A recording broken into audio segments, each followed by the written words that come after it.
kami dari UPT SPF SDN 104256 untuk beberapa saat. Saya Yuniarti SPD MPD telah hadir bersama kita Bapak dari Badan POM Sumatera Utara, Bapak Jupri Sibarani SSI APT. Selamat datang Pak di sekolah kami. Selamat siang Ibu Yuni. Iya. Terima kasih atas undangannya telah hadir di SD Rugumuk. Iya. Dan senang juga berjumpa dengan Ibu Dr. Ruth, ya, dokter dari Puskesmas Rugumuk. Iya. Puskesmas Pantai Labu. Puskesmas Pantai Labu. Iya, kita tahu bersama kita mengetahui Bapak bahwa Pak Jupri Sibarani ini sebagai Ketua Tim Informasi dan Komunikasi Balai Besar POM di Medan. Nah, juga sudah hadir bersama kita kembali Dr. Ruth Amalia Pangabean dari Puskesmas Kecamatan Pantai Labu yang sudah tidak asing lagi. Selamat datang Bu Dokter. Iya, terima kasih Bu. Enggak bosan-bosan diundang ya. Iya, ada lagi di season berikutnya. Oke ya Pak, kita memang hari ini kita dalam rangka memperingati Hari Anak Nasional ke-40, maka kami mengundang Bapak Jupri dan Ibu Amalia dalam podcast Pangan Jajan Aman Anak Indonesia untuk tema Anak Terlindungi Indonesia Maju. Nah, Bapak ini termasuk salah satu kegiatan gerakan sekolah sehat kita, di mana gerakan sekolah sehat bertujuan mewujudkan generasi yang sehat, kuat, cerdas, berkarakter menuju generasi emas Indonesia. Nah, untuk menuju generasi yang sehat, kuat, berkarakter ini Pak, ini banyak nih prosesnya. Salah satunya kita harus bercerita tentang berbagai macam makanan, olahan atau kemasan yang sering dikonsumsi anak. Bahwa anak itu sendiri merupakan konsumen terbesar kita yang belum bisa memilih dan memilah makanan aman yang bagaimana yang dapat dikonsumsi mereka. Kira makanan seperti apa yang aman untuk dikonsumsi oleh anak? Baik Bu, terima kasih. Kalau kita berbicara menerapkan sistem keamanan pangan, itu nggak bisa di satu pihak, di satu sisi dan satu sisi. Jadi pengawasannya harus komprehensif. Nah, di sini Badan POM dalam menerapkan sistem keamanan pangan, ada yang namanya gerakan keamanan pangan desa, kemudian gerakan pasar aman, baru kemudian program pangan jajan anak sekolah. Jadi nggak bisa kita berbicara tentang pangan jajan anak sekolah kalau nggak di desanya sendiri diamankan, pasarnya juga diamankan. Sedangkan supply makanan di jajan anak sekolah ini kan berasal dari desanya, berasal dari pasarnya. Jadi harus komprehensif, harus menyeluruh. Nah, khusus berbicara tentang pangan jajan anak sekolah ini terkait bagaimana cara memilih pangan yang aman untuk anak sekolah, Iya, itu Bu ya. Konsumsi, ya. Nah, di sini kita sudah menerapkan, kalau ke sekolah kita menerapkan 5 kunci keamanan pangan untuk anak sekolah. Anak sekolah. Yang pertama, anak-anak tersebut kita harus pahamkan dulu, kenali pangan aman yang baik. Ya, pengenal aman yang baik. Yang kedua, beli pangan yang baik. Yang ketiga, baca label sebelum membeli atau mengkonsumsi. Keempat, menjaga kebersihan. Yang kelima, laporkan bila terjadi sesuatu hal yang berkaitan dengan bahaya terhadap pangan. Nah, kalau kita berbicara rinci tadi, penjelasannya, kenali pangan yang aman. Nah, bagaimana pangan yang aman itu yang baik bagaimana? Yang pertama, kita harus mengenali bahaya-bahaya yang terhadap pangan. Ada 3 pembagian bahaya terhadap pangan. Ada bahaya biologi, bahaya kimia, dan bahaya fisika. Bahaya biologi gimana? Aman dari bahaya biologi pangan itu adalah tidak mengeluarkan bau yang di luar dari yang normal. Mungkin warnanya sudah berubah atau konsistensi bentuknya juga sudah berubah. Ya, misalnya dia agak sedikit berlendir, itu sudah dicemari dengan bahaya biologi. Bahaya biologi itu apa penyebabnya? Ada bakteri, ada kapang jamur, ada virus. Kalau bakteri ya mungkin terkait dengan higienis sanitasi ya, kebersihan, tingkat kebersihan. Ataupun pangan yang salah penyimpanan seharusnya di tempat yang sejuk, dibiarkan dipapar di tempat yang luar, dia lebih mudah membusuk. Nah, jadi harus dikenali kalau sudah terjadi perubahan rasa, bau maupun bentuk, itu sudah pasti tercemar bahaya biologi. Nah, ada juga yang bahaya yang kedua, golongan yang kedua, bahaya kimia.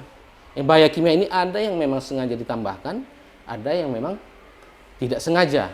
Kalau yang sengaja ditambahkan oleh para pedagang atau oleh pembuat warung siap saji, penjual ya, dengan menambahkan bahan berbahaya yang tidak seharusnya untuk pangan. Misalnya pewarna itu kan ada yang dari peruntukan itu tekstil, terutama yang paling sering itu digunakan warna merah dan kuning. Kuning. Nah, jadi kalau anak-anak nanti melihat warnanya sangat mencolok sekali, berpendar, terutama warna merah pun itu harus hati-hati. Ya, itu kemungkinan sudah ditambahkan rhodamin B atau metanin yellow. Nah, itu didapat pembeliannya pun di toko besi ya, bukan di warung-warung atau di toko bahan makanan. Belinya saja di toko besi. Iya, iya. Untuk keperluan tekstil ataupun pewarna kain atau pewarna kertas, gitu, untuk keperluan industri lah. Industri ya. Ya. Sedangkan bahan kimia yang lain apa? Penggunaan bahan tambahan pangan yang secara berlebihan, seperti penyedap, pemanis, pewarna, penguat rasa. Nah, sebenarnya di kemasannya ada sih aturan pakainya, tapi jarang jarang diperhatikan oleh para pelaku usaha tersebut. Yang penggunaannya secara berlebihan. Hanya main rasa, main feeling saja. Ah, kurang enak, tambah lagi. Padahal ada aturannya. Sekian gram per kilogram bahan. Seperti itu ada aturannya. Itu bahan kimia. Yang ketiga bahaya fisika. Yang bahaya fisika ini adalah maksudnya benda-benda asing ke dalam pangan. Bisa berupa batu, pecahan kaca, kemudian penggunaan staples pada pembungkus. Itu sering juga kita jumpai di para pedagang. Ya. Artinya kalau penggunaan staples ini kan ini keperluan terus kantor ya, ATK ya, staples, tapi disalahgunakan untuk kemasan pangan. Ya, kalau anak-anak yang gimana kalau buru-buru, namanya anak-anak ya, buru-buru atau gimana kelaparan pulang sekolah. Gas saja dia. Belum sarapan, beli sarapan pakai itu. Iya. Bisa baca masuk, terplanting, masuk ke dalam, Iya. nggak kelihatan lagi, masuk. Jadi berbahaya, itu contoh bahaya fisika. Nah, kalau sudah aman ketiga bahaya nih, insya Allah ya sih, mudah-mudahan aman. Udah aman ya Iya. Pak. Oke, terima kasih Pak Jupri. Untuk berikutnya nih, ada lagi nih pertanyaan Iya. Jadi terkait tadi bahaya kimia. Nah, saya agak tertarik ini. Bahaya kimia ini bagaimana anak itu secara apa ya? Ini cerita tentang jajanan pasar yang sering ada di depan-depan sekolah, karena anak-anak ini kan aktivitasnya yang terutama pagi itu sekolah. Nah, jadi inilah menjadi salah satu sasaran pedagang. Karena anak paling mudah itu tadi mereka belum mampu memilah dan memilih. Kita bilang warna makanannya itu merah, mencolok, itu bahkan yang membuat mereka tertarik gitu ya kan Pak. Nah, kalau kita tanya lagi kenapa beli suka sekali misalnya bakso itu gitu, bakso bakar itu. Iya enak, Bu. Nah, jadi hanya mengandalkan lidah rasa saja. Nah, bagaimana Badan POM untuk mengawasi jajanan pasar yang seperti ini, seperti bakso bakar tadi ya, habis itu ada telur gulung, ada apa lagi, telur congkel, jasuke dan bagai macam seblak, apalagi ya Bu, banyak itu ya. Banyak, sekarang macam-macam. Iya, itu kalau pagi aja atau siang itu udah parkir itu di depan sekolah-sekolah, udah rame. Bagaimana Badan POM menyikapi ini? Ya. Nah, sebenarnya kalau masalah perizinan ataupun pengawasan tentang makanan itu sebenarnya tidak melulu pengawasan oleh Badan POM. Tapi ekspektasi masyarakat mungkin ya yang berlebihan mungkin terhadap Badan POM, segala sesuatu yang bisa dimakan pengawasnya oleh Badan POM kan seperti itu ya. Jadi pengawas obat dan makanan ya Pak. Karena udah legalitas. Iya. Dari Padahal sudah ada sih peraturan perundang-undangannya, Undang-Undang Nomor 18 Tahun 2012 kalau nggak silap saya ya. Itu sudah jelas pembagiannya. Kalau dia masih pangan yang belum terolahkan seperti telur, daging yang belum mendapat pengolahan sama sekali, itu dinas terkait yang katakanlah telur itu kan dinas peternakan. Kalau dia sayur mayur, dinas pertanian. Beras, dinas pertanian, seperti itu. Kalau yang makanannya pangan-pangan olahan yang sudah dikemas, registrasi, itu memang tupoksinya Badan POM. Tapi ada yang makanan yang di warung-warung, yang siap saji, bukan terkemas, ya, yang dimana kita beli langsung dimakan atau bisa dibawa pulang, itu wewenangnya sebenarnya di dinas kesehatan. Itu berhubungan dengan keterangan layak sehat, itu nanti higienis sanitasi. Tapi walaupun seperti itu, kami tetap juga melakukan penyuluhan terhadap pangan-pangan yang beredar seperti yang di depan-depan sekolah gitu Bu ya. Iya. Nah, sebenarnya itu bersamalah, nggak boleh bilang kami juga dinas kesehatan. Ya bersama-sama ya. Kalau kami fungsinya Badan POM hanya bisa menyuluh ke para pedagang juga terkadang ya. Kalau ada program pasar aman, kita kumpul juga pedagang-pedagang yang jenis pangan saji kita kumpulkan, kita beri penyuluhan. Itu tadi cara menggunakan pengawet bagaimana, gitu ya, tidak boleh berlebihan, tidak boleh menambahkan bahan-bahan bahaya yang bahan berbahaya yang dijadikan sebagai bahan makanan. Nah, di anak-anak kita lakukan sosialisasi Bu.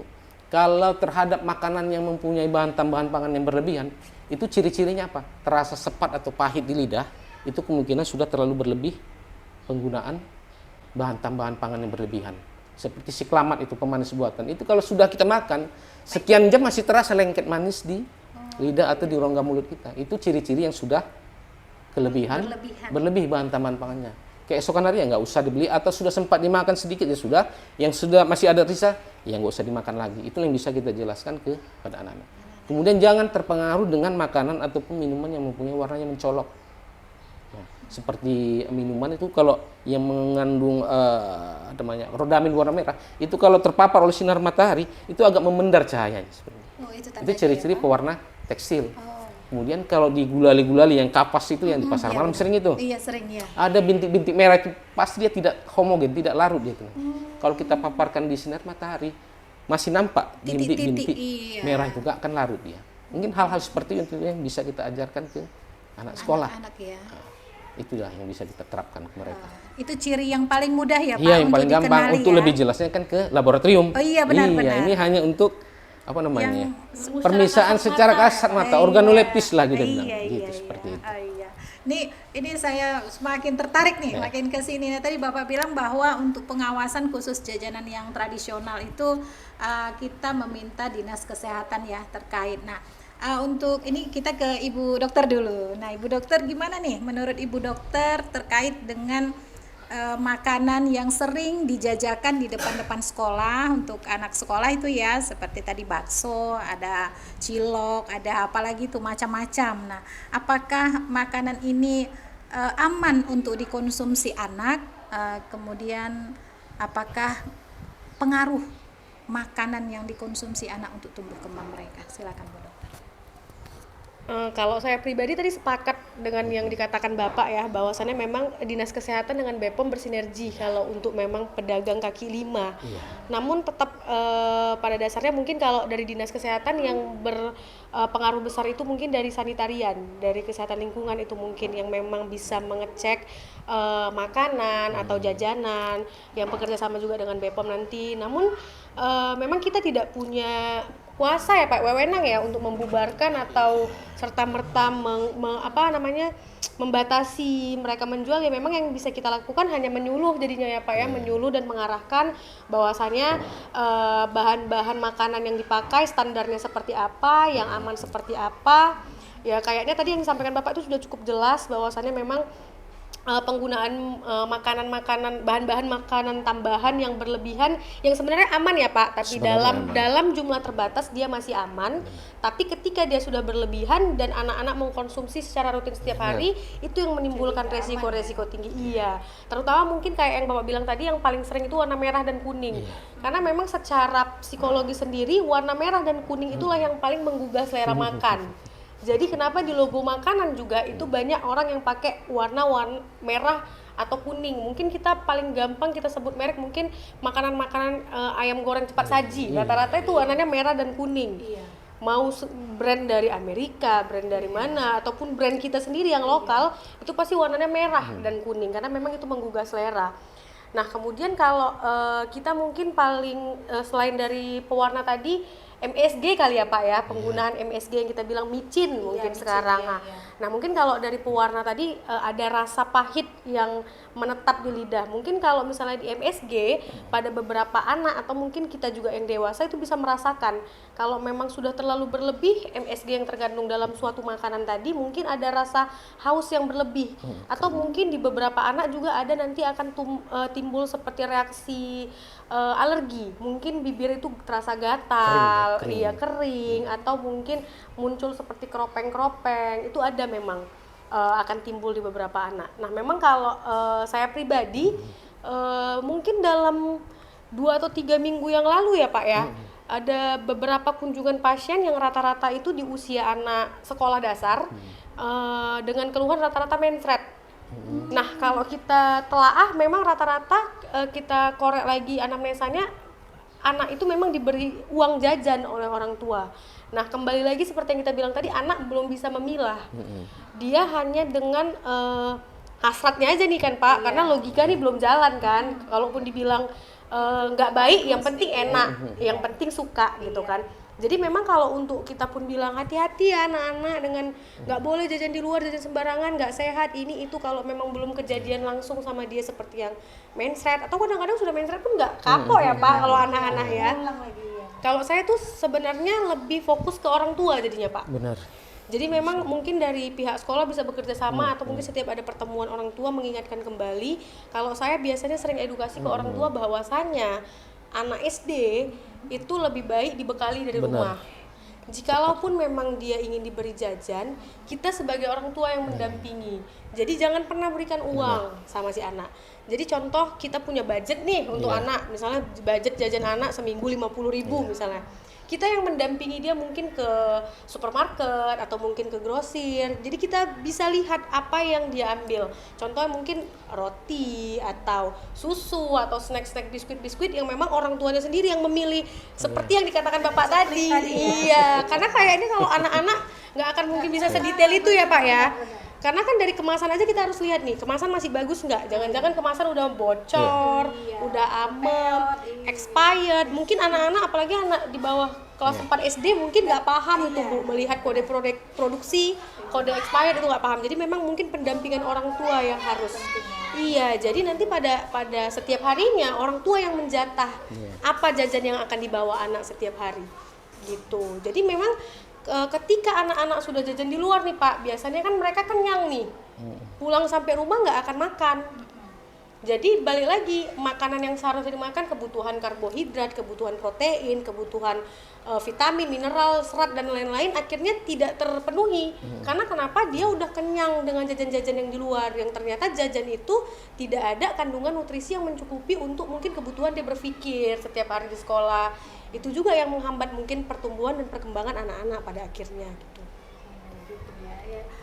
Super sekali saya rasa ya, lengkap ini penjelasan. Tapi sedikit saya menambah tentang sarapan itu ya. Iya betul Di sinilah memang peranan penting daripada orang tua ya. Betul. Kalaulah dipersiapkan sarapan dengan baik di rumah, pasti sudah meredam hasrat mereka untuk jajan. Ini kalau hanya dibekali dengan uang saja, bayangkan terakhir kita makan malam jam berapa? Jam 8, jam 7. Sampai jam 8 besok pagi itu berapa jam? 10 jam, 12 jam, perut kita kosong. Kan membutuhkan energi untuk bagi anak sekolah. Nggak sarapan mereka, kita kasih dengan uang jajan. Iya kalau jajannya benar, nasi atau apa. Dipertemukanlah yang pertama sekali perut kosong dengan zat-zat yang bahan yang berbahaya gimana sih? Dalam keadaan perut kosong. Disinilah peranan penting bagi orang tua. Orang tua ya Pak, ya kita memang kembali ke orang tua karena memang pola asuh anak itu yang paling utama adalah dari orang tua. Iya. Jadi memang kita harus bersinergi ya Bu Dokter ya. Nah jadi kita terkait tadi sarapan tadi udah makan di rumah udah jadi kita ke gizi seimbang ya Bu Dokter ini ya. 4 pilar gizi seimbang ya Pak ya. Nah itu ada terkait apa karbohidrat, protein, sayur, buah gitu ya. Juga air putih ya yang cukup karena kita tahu bahwa anak-anak itu memang baterainya banyak Bu Dokter ya, ya Pak Ijupri ya. Cas aja dia, mau tengah hari dikasih bola main gas terus gitu. Ini luar biasa memang anak-anak ya. Ada persepsi atau opini yang terbangun tuh gini, anakku makan ini nggak apa-apanya, oke-oke aja, fine-fine aja gitu kan. Terus makan jajan yang gimana pun gitu dia nggak ada masalah gitu ya. Dia beraktivitas seperti biasa gitu. Apakah ada korelasi atau hubungan makanan yang tidak aman yang dikonsumsi oleh anak atau makanan aman yang dikonsumsi oleh anak dengan tumbuh kembang fisik dan psikis mereka? Kayak yang udah saya bilang tadi, memang makanan itu salah satu prioritas utama ya untuk menentukan tumbuh kembang anak. Nah kalau masalah yang tadi memang orang tua bilang nggak apa-apa kok dikasih makan ini, selamanya nggak apa-apa, biasa-biasa aja. Nah mungkin balik kayak yang udah dijelaskan sama Pak Jupri tadi, bahwasannya mungkin kalau dia belum ada kelainan biologis seperti jumlah bakteri yang berlebih atau jumlah jamur yang sudah signifikan di dalam sebuah makanan, mungkin tidak langsung efek pada saat itu juga. Mungkin kalau kondisinya seperti yang dijelaskan Bapak Jupri tadi, itu mungkin langsung efeknya saat itu juga. Contohnya mungkin mensret atau muntah, jatuhnya jadi keracunan makanan kalau pada saat itu juga. Namun jika memang dia ada zat-zat tambahan yang berbahaya namun masih dalam jumlah yang aman, Tapi kalau dia memang dikonsumsi secara terus-menerus, akhirnya akan terjadi penumpukan kan di dalam tubuh, yang suatu saat organ itu sendiri tidak bisa lagi mentoleransi. Itulah nanti yang akan timbul, mungkin paling sering sekarang di anak jadinya yang keluhan di ginjal kali ya Pak. Iya, Karena benar. kan paling sering mungkin kalau minuman warna-warni yang kayak kita bahas tadi itu bentuk awalnya itu berupa serbuk. Jadi memang ginjal ini kan sulit menyaring. Jadi mungkin nanti bahasa awamnya kita bilang terjadilah penumpukan sehingga memperberat kerja si ginjal itu. Jadi banyaklah memang anak-anak yang masih usia dini akhirnya berujung di cuci darah gitu. Nah, kalau dia sudah berujung di cuci darah, otomatis itu akan membuat daya tahan tubuhnya Pasti. menurun, nggak seperti anak yang normal lagi. Pada akhirnya akan timbul penyakit-penyakit lain selain si gagal ginjal tadi gitu. Jadi itu mungkin yang paling utama, selain daripada mungkin yang paling cepat responnya adalah muntah, mencret atau keracunan gitu. Apalagi dengan tumbuh kembang, daya pikir. Ketika memang tadi yang paling utama sih sebenarnya gini sih Bu. Ketika memang anak sudah merasa cukup dan kenyang dengan makanan yang tidak sehat di luar, dia tidak akan makan lagi di rumah. Betul. Sementara makanan yang mungkin berpotensi lebih baik itu adalah makanan yang dimasak oleh ibunya sendiri di rumah. Karena kita cerita real food ya Pak ya. Iya. Real food dengan artinya makanan sayur yang diolah seperti direbus atau ditumis, itu kan namanya makanan real food yang memang tidak terjadi pengolahan, penyimpanan yang lama, pengawetan, itu memang yang bagus. Artinya nutrisinya itu masih banyak. Beda dengan mungkin kita beli ayam yang sudah di frozen atau sudah diolah dengan bumbu-bumbu tinggal goreng, itu kandungan nutrisinya akan berbeda. Jadi memang angka kecukupan gizi si anak tadi juga tidak terpenuhi. Yang mungkin hariannya butuhnya berapa, akhirnya yang masuk hanya berapa. Lambat laun lama-lama mungkin di pertumbuhan juga melambat, artinya tinggi badan atau berat badan berkurang atau melambat untuk peningkatannya berdasarkan usia. Mungkin juga dari perkembangan, mungkin bisa dari perkembangan pendidikan, mungkin dari cara penangkapan untuk sekolah sehari-hari, jadi butuh ekstra belajarnya yang tadinya dia hanya melihat guru aja, mungkin dari sekali dijelaskan bisa langsung nangkap nih kan Pak. Akhirnya jadinya sulit berkonsentrasi, itu dia awalnya. Jadi dengan sulit berkonsentrasi karena kurangnya gizi aja itu udah mengganggu aktivitas sekolah terutama kan Bu. Nah, ini yang terakhir ya Bu Dokter juga Pak Jupri nih ya. Terakhir sebagai penutup kita, dari Pak Jupri dulu, adakah tips khusus yang sederhana yang bisa digunakan, yang bisa kita berikan kepada anak untuk dia cerdas memilih pangan aman untuk mereka gitu, jajanan yang aman untuk mereka. Karena kita tahu ya tadi orang tua tidak bisa 24 jam bersama dengan mereka. Ya, benar sekali ya. Ini penting kita sampaikan juga ke anak-anak ya. Karena apa yang kita konsumsi saat ini itu tidak serta-merta hasilnya nampak saat ini, tapi bisa 5 tahun, 10 tahun mendatang baru kelihatan. Untuk itu kita selalu memberikan semboyan ke anak yang 5 kunci tadi itu Bu. Kenali pangan yang aman yang baik, beli yang di tempat yang baik, selalu jaga kebersihan, dan terakhir khususnya untuk kalau membeli jajan-jajanan, ingat ceklik itu tadi. Ceklik, cek kemasan, jangan rusak, jangan bocor. L, baca label informasi. I, izin edar, cek kadaluarsa. Itu tips sederhana. Jurus jitu sebelum kita membeli produk jajanan. Jurus jitunya ya Pak. Ini Jurus kita jitunya itu. dengar dari Bu Dokter, ini apa jurus jitu dari Bu Dokter untuk anak-anak kita? Mungkin dari Pak Jupri tadi jurus jitu yang ada kemasannya nih ya Pak ya. Iya. Mungkin kalau saya tinggal nambahin yang nggak ada kemasan nih, karena memang anak-anak biasanya memang yang Siap tradisional, saji. yang di sekolah mungkin ada kantin. Nah kalau saya pribadi memang udah pernah nih Pak kunjungan ke kantinnya sekolah SD Rugemo ini. Memang kebetulan memang rata-rata sih homemade, memang buatan sendiri, dan memang udah disortir sama pihak sekolah sendiri.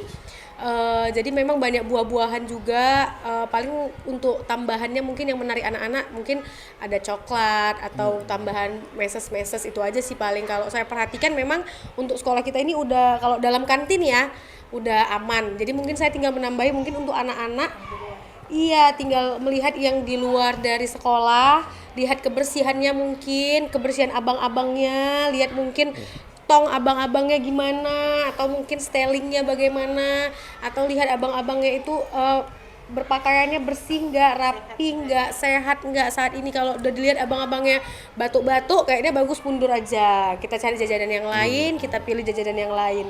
Itu sih, sama kita mungkin kalau untuk makanan-makanan yang tidak berkemasan, mungkin sebelum dimakan kita cium dulu nih.